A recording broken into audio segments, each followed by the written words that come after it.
नमो नीलकंठाय नमो विश्वेश्वराय। स्वागत है आपका इस दिव्य और आध्यात्मिक यात्रा में। आज आप जिस कथा का श्रवण करने जा रहे हैं वो कोई साधारण संवाद नहीं है। ये ब्रह्मांड के उस गोपनीय रहस्य का उद्घाटन है जिसे स्वयं ब्रह्मा और विष्णु भी एकाग्र होकर सुनते हैं। कैलाश की उन बर्फीली चोटियों पर जहाँ प्रकृति स्वयं मौन होकर महादेव की आराधना करती है, वहाँ माता पार्वती ने संपूर्ण मानवता की पीड़ा को देखकर एक प्रश्न किया था। एक ऐसा प्रश्न जिसने ज्ञान के उस सागर को खोल दिया जो कलयुग के मनुष्यों के लिए संजीवनी है। आज के इस भागदौड़ भरे जीवन में जहाँ हर मनुष्य तनाव, ईर्ष्या और अशांति की अग्नि में जल रहा है, महादेव की वाणी शीतल अमृत की वर्षा के समान है। क्या आप जानते हैं कि आपके भीतर भी एक शिव विराजमान है? क्या आप जानते हैं कि आपकी हर श्वास में मोक्ष का मार्ग छिपा है? आज इस विशेष महासंवाद में आप जानेंगे कि कैसे एक साधारण मनुष्य अपने भाग्य की लकीरों को बदल सकता है। इस कथा का एक एक शब्द आपके अंतर्मन की गहराइयों को छुएगा और आपके जीवन की दिशा और दशा दोनों बदल देगा। साक्षात महादेव स्वयं आपके प्रश्नों का उत्तर देने जा रहे हैं। चलिए, एकाग्र हो जाइए और स्वयं को समर्पित कर दीजिए उस परम चेतना के चरणों में। तो श्रद्धा और विश्वास के साथ आइए सुनते हैं ये अद्भुत, चमत्कारी और दिव्य कथा। कर्पूर गौरम करुणावतारम संसार सारम भुजगेंद्रहारम सदा वसंतम हृदयारविंदे भवम भवानी सहितम नमामि।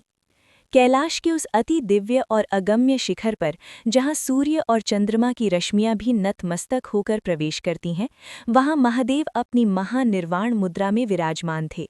उनके शरीर पर ब्रह्मांड की आकाश गंगाओं की धूल सुशोभित थी। माता पार्वती ने संपूर्ण मानवता के प्रति उमड़ती ममता के कारण पुनः एक परम गूढ़ प्रश्न किया। हे देवादिदेव, हे सर्वेश्वर, मुझे वो परम गुप्त महाविद्या दीजिए जिसे कालबोध कहा जाता है। ये समय क्या है? क्यों मनुष्य समय के हाथों विवश है? और वो कौन सी शक्ति है जिससे मनुष्य समय की सीमा को लांघकर अमरता को प्राप्त कर सकता है? प्रभु, कलयुग का मनुष्य जब यांत्रिक हो जाएगा, जब उसकी भावनाएं पत्थर की हो जाएंगी, तब क्या कोई ऐसी दिव्य ध्वनि है जो उसके हृदय को पुनः चैतन्य कर सके? मुझे उस शून्य का ज्ञान दीजिए जहाँ न जन्म है न मृत्यु, केवल शाश्वत शांति है। महादेव ने अपनी करुणामय दृष्टि से अनंत अंतरिक्ष को आलोकित किया और बोले, हे ईश्वरी, सुनो, समय कुछ और नहीं बल्कि मन की एक कल्पना है। जब मन मुझ में लीन होता है तो युग भी एक क्षण के समान हो जाते हैं। समय के बंधन से मुक्त होने का एकमात्र मार्ग है साक्षी भाव। जो मनुष्य अपने जीवन की घटनाओं को एक दर्शक की भांति देखता है, वो काल के चक्र से ऊपर उठ जाता है। कलयुग में मनुष्य का सबसे बड़ा रोग स्मृति और भय होगा। जो मनुष्य वर्तमान के क्षण में पूर्णतः जागृत रहता है, वो साक्षात शिव है। महादेव ने ज्ञान की गंगा को और वेग देते हुए एक महारहस्यमयी प्रसंग सुनाया। हे देवी, ये संसार एक विशाल स्वप्न है। जैसे जागने पर स्वप्न का महत्व समाप्त हो जाता है, वैसे ही आत्मज्ञान होने पर इस संसार के सुख दुख का महत्व समाप्त हो जाता है। भक्ति का अर्थ है इस महास्वप्न के भीतर जाग जाना। देवी पार्वती ने पुनः प्रश्न किया, हे प्राणेश्वर, यदि सब कुछ माया है तो मनुष्य का कर्तव्य क्या है? महादेव मुस्कुराए और बोले, हे प्रिय, माया के भीतर रहते हुए निष्काम सेवा ही मनुष्य का परम कर्तव्य है। धर्म वस्त्रों में नहीं, चरित्र की शुद्धता में है।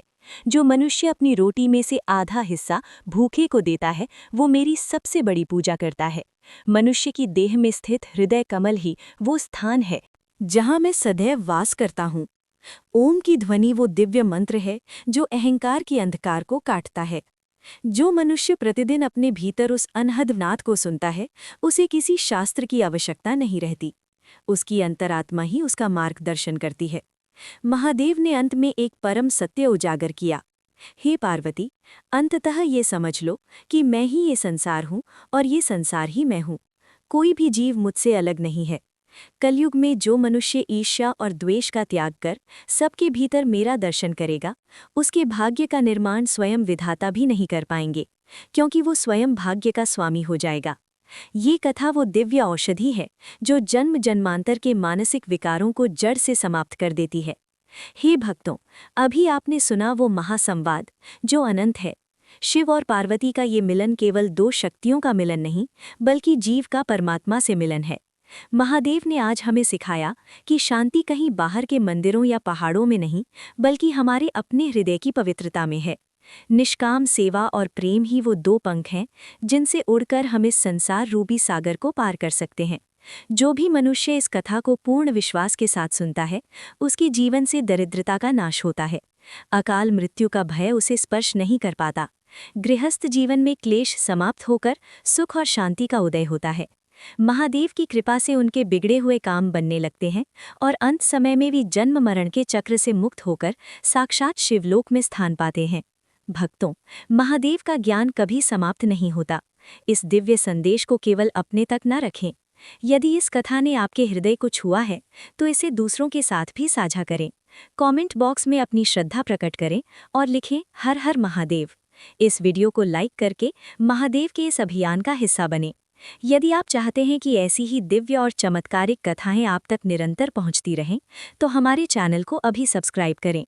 महादेव की करुणा आप पर सदैव बनी रहे। हम फिर मिलेंगे एक नई दिव्य चर्चा के साथ। सत्यम शिवम सुंदरम। हर हर महादेव, घर घर महादेव।